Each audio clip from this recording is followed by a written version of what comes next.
I'm Paul Walker. Yeah. Vancouver Island, the San Juans. I love it up there. It's one thing about acting is you get to be just about whatever. Fast and Furious actor Paul Walker died from a combination of traumatic injuries and burns. Details this morning on the deaths of Fast and Furious star Paul Walker. That's the finding of the LA coroner. Walker died Saturday when the Porsche he was riding and then in. you see this debris go. All right, count 60 seconds from that. It would seem that fame finds people at the right time in pop culture when you unfold the history of faces that have captured people's attention with film or music. But actors have found their own ecosystem in history, even ones that last far after they're gone. Paul Walker's face is a great example of that.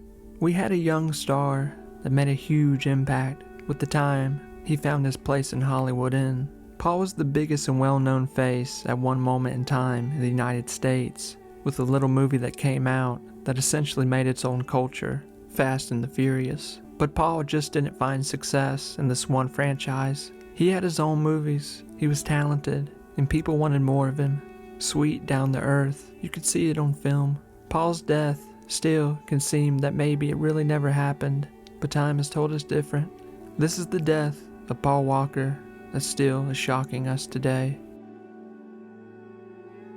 The last weeks of Paul's life, he was working on his last bread and butter film, the franchise that he had started with, Fast and the Furious 7. Paul had just wrapped up filming Furious 6 as the two films were going back to back with each other. He was now doing interviews for Furious 6, traveling and meeting fans, celebrating the movie. Much of Paul's life was cars. Paul loved the life of driving fast cars and living as much of his character in the Fast and Furious films as he could, it seemed. But sadly and ironically, 2013 would be the biggest year for Paul releasing projects. He had been filming many movies for 2 years straight, and in that year, his last year, it was the biggest year he had for releasing films. Paul was becoming a leading man in Hollywood. They wanted him, and they were testing him. The Fast and the Furious films were just getting bigger, which gave Paul many opportunities to take the main lead in other projects. At 40 years old, Paul was wealthy and career taken off to new heights, booking movies in the coming years. He had made it. The last month of Paul's life, he was set to film the last scene in September of 2013 in the Fast and the Furious movies. Paul would be filming in California, which was good for him because it was his home base. He got to simply just go home after filming. People may not know this about Paul, but he was also a father to a daughter who was born in 1998, Meadow Walker. Paul, while in the start of his career, a broke actor, had not even received the role in the Fast and Furious movies yet. Paul really had a Hollywood story when you look at the start, from rag to riches. Before his big break in his career, his life was headed down the path of unknown and being a single father. It seemed as if Paul was meant to find Hollywood, all at the right time.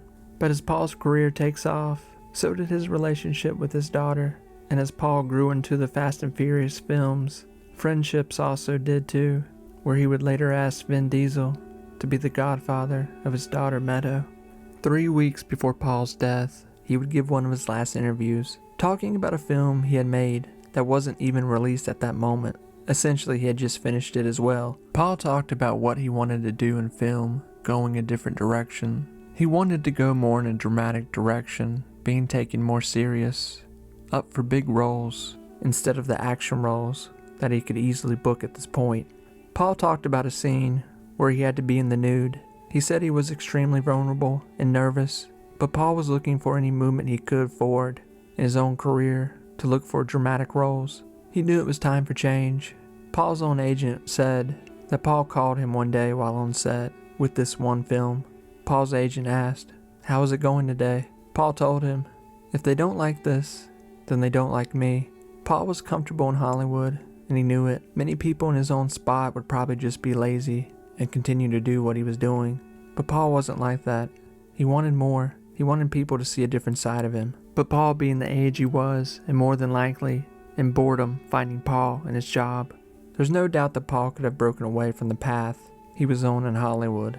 But he knew it was going to take leaps of vulnerability. The day of Paul's death was just a pure, normal day to anyone in the world. It wasn't special, but Paul was happy and healthy, and never in a million years could have thought what was about to happen would happen. That day on November 30th, 2013, Paul was up getting ready for his charity event later that day. He had breakfast, did some things around the house, made some phone calls, and got himself ready. He had an hour drive to the event from his home in Santa Barbara. When Paul arrives that day around 2 o'clock to the charity event that was being held by his own organization called Reach Out Worldwide, he greeted people, talked to them, shook as many hands as he could, thanking everyone for coming. People had been waiting all day to meet him. A real movie star, not someone that had disappeared from the limelight, but that was in it. You have to remember, Paul was in the biggest moment of his career, with Fast and Furious movies blowing up again in theaters. People were freaking out to meet him. Around 3:30 p.m. that day is when everything started to change. The car that Paul would die in was there at the event the whole day with him, just sitting there. It's almost though as the car was waiting for him to take his life, but Paul had no idea that his coffin was with him the whole day. The car itself was a 2005 Porsche GT that had a motor of 605 horsepower. The car could go from 0 to 60 in just under 4 seconds when Paul, unknowingly, makes a decision that will end his life. He hops in a red sports car, one that looked like it had just come from one of Paul's movies. Paul was with the driver. They get in together and say they're going to go around the block.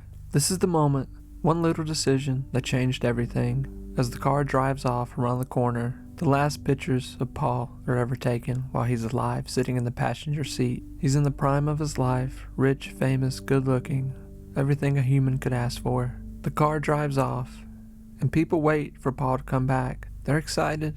Around 3:53 p.m., a loud sound rings out in the air, with a ball of black smoke shooting straight up in the sky. Paul's driver loses control of the car, who had sped up at the wrong time in the wrong place. The car was going 90 miles per hour when the driver lost control, hit a curve, then allowing the car to drive right into a light pole, and then do a 180, spinning into 2 trees. And from there, the car burst into flames, burning, melting, in and out of everything around it.